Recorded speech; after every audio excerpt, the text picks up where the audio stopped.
আসসালামু আলাইকুম। আপনাদের সবাইকে স্বাগত জানাচ্ছি নেপালের কাঠমান্ডু থেকে। কাঠমান্ডু থেকে আমরা ব্যাকপ্যাক নিয়ে একেবারে গন্তব্যের উদ্দেশ্যে রওনা হলাম। আমাদের নেপাল ভ্রমণের আজকে ছিল শেষ সকাল। ইকবাল ভাই ব্যাগ নিয়ে বেরোলো। এই হলো আমাদের হোটেল, ছিল এটা সাতকার হোটেল। আর সামনে আমাদের গাড়ি। আজকে 4টা পর্যন্ত বিকাল আমরা ঘোরাঘুরি করব। গাড়িতে আমাদের ব্যাকপ্যাক থাকবে আর এয়ারপোর্টে সরাসরি আমরা এই গাড়িতে করেই চলে যাব। আর আমরা হোটেলে ফিরবো না, এই জন্য একসাথে সকল ব্যাগ অ্যান্ড ব্যাগেজ নিয়ে নিলাম। আজকে আমরা এখন যাব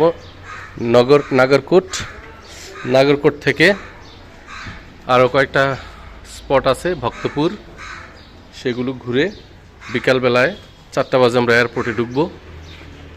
তো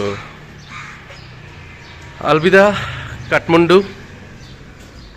আমরা আজকে শেষ দিন আমাদের ট্রিপের, 6ষ্ঠ দিন। আর এই হচ্ছে সকালের থামেল রোড। এখন কিন্তু সব দোকানপাট একদম বন্ধ। 10টা-11টার দিকে খুব জমজমাট হবে, সবাই দোকানপাট খুলবে। এই যে কিছু কিছু খোলা শুরু হয়ে গেছে। এখন বাজে সকাল 8টা। আজকে হলো 19শে মার্চ। সালমি স্যার রেডি। আমরা যাব, আজকে দেশে ফিরে যাব।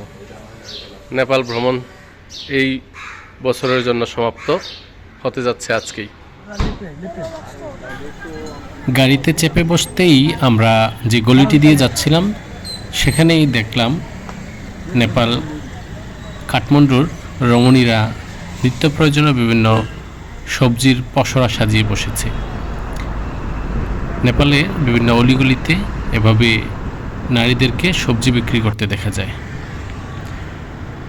প্রিয় দর্শক, আমরা এখন যে জায়গাটিতে আছি সেটি হচ্ছে নেপাল কাঠমান্ডু শহরের একটি ইসলামিক স্ট্রাকচার, একটি মাদ্রাসা কমপ্লেক্স। নেপাল যেহেতু হিন্দু অধ্যুষিত রাষ্ট্র এবং এখানে মুসলিমের সংখ্যা হচ্ছে মাত্র 1%, তাই আমরা যে কদিন যাবৎ নেপালে অবস্থান করেছি আমরা কোথাও তেমন কোনো ইসলামিক স্থাপনা বা মসজিদ মাদ্রাসা এগুলো আমরা দেখিনি। তো আমরা যেহেতু জানতে পেরেছি যে এইখানে থামেল থেকে 2 কিলোমিটারের মধ্যেই শহরের মাঝে একটি মাদ্রাসা কমপ্লেক্স রয়েছে, সেটিকে দেখার জন্য এবং আপনাদের সাথে এটি শেয়ার করার জন্য আমরা চলে আসলাম সকাল সকাল এই মাদ্রাসা কমপ্লেক্সে। আমরা ভিতরে প্রবেশ করতেই দেখলাম যে হাতের ডান পাশে যে মসজিদটি রয়েছে, যেখানে মূলত নামাজ আদায় করা হয়, তার পাশেই রয়েছে বাম পাশে কয়েকটি সমাধি, মাজার। তারপর সামনের যে আঙ্গিনা রয়েছে, আঙ্গিনার ডান পাশে অর্থাৎ পূর্ব প্রান্তে রয়েছে মাদ্রাসা কমপ্লেক্স, যেখানে ইসলামী শিক্ষা প্রদান করা হয়। আমরা একটু আপনাদেরকে মসজিদের ভিতরটা দেখাচ্ছি। এই হচ্ছে মসজিদের ভিতরের অংশ। এটা দেখে বোঝা যায় যে একসাথে মোটামুটি ভালো মানুষ এখানে নামাজ আদায় করে। আর এই মাদ্রাসা কমপ্লেক্সের আঙ্গিনাটাও কিন্তু বেশ বড়। 3তলা ভবন। 3তলা ভবনে অনেকগুলো কক্ষ রয়েছে যেখানে ইসলামী শিক্ষাদান করা হয়।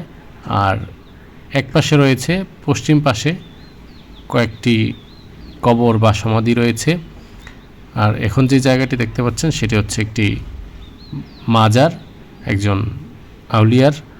আমরা আসলে এখানে বেশিরভাগ লেখাগুলো নেপালি ভাষায় লেখা থাকার কারণে আমরা তেমন কোনো সঠিক তথ্য দিতে পারছি না, কার মাজার, সেই বিষয়গুলো একটু অজ্ঞাত রয়ে গেল আমাদের কাছে। আমরা জাস্ট ধর্মীয় স্থাপনাটা আপনাদের সাথে শেয়ার করছি। আঙ্গিনার ভিতরে বেশ কিছু রং বেরঙের ফুল গাছ রয়েছে, যেগুলো এখানকার সৌন্দর্য অনেক গুণে বাড়িয়ে দিয়েছে। নান্দনিকতার ছোঁয়া লেগেছে এই মাদ্রাসা কমপ্লেক্স এরিয়ায়। কাঠমান্ডু আমরা আজকে 6ষ্ঠ দিনে আমাদের ভ্রমণের। তো নেপালে আমরা এই কয়েকদিন যাবৎ একটা মসজিদ খুঁজেছিলাম, কিন্তু আমাদের টাইমিং মিলেনি, আসতে পারিনি। আজকে আমরা শেষ দিনেই সকালবেলায় হোটেল থেকে এসে এই নেপালের যে বড় মসজিদটি রয়েছে, যে মাদ্রাসাটি রয়েছে, সেটি আমরা দেখতে আসলাম। আপনারা দেখতে পাচ্ছেন আমি এখন যে জায়গাটিতে রয়েছি এটা শহরেরই ভিতরে, যে আপনার কী বলে থামেল থেকে সামান্য একটু 2 কিলোমিটার ডিস্টেন্সের মধ্যে রয়েছে। তো এই মসজিদটি এখানে শুধু, এটা কিন্তু শুধু মসজিদ নয়, এখানে আরবি শিক্ষা, তারপর এখানে মাজার রয়েছে এবং নামাজ পড়ার জন্য মসজিদ রয়েছে। এই যে পিছনে আপনারা দেখতে পাচ্ছেন এটি হচ্ছে একটি মাজার মূলত। আর এই পাশে এই যে এদিক থেকে এটা হচ্ছে মসজিদ, আর এইগুলোতে মূলত আরবি শিক্ষার জন্য নানা রকম ক্লাসরুম রয়েছে আর কি। তো এইগুলো আমরা আজকে যেহেতু নেপালে আসছি, তো আমরা অনেকগুলো স্থাপনা দেখেছি। হ্যাঁ, তো এর মধ্যে ইসলামিক স্থাপনা আমরা আসলে পর্যবেক্ষণ করার জন্য বা ঘুরে দেখার জন্য তেমন খুঁজে পাইনি, কারণ এখানে মাত্র 1% হলো মুসলিম। তো এই কারণে আমরা আজকে আসলাম এই মসজিদটিকে দেখার জন্য। তো আপনাদের সাথে শেয়ার করছি এই নেপালের মসজিদটি এবং মাদ্রাসাটি।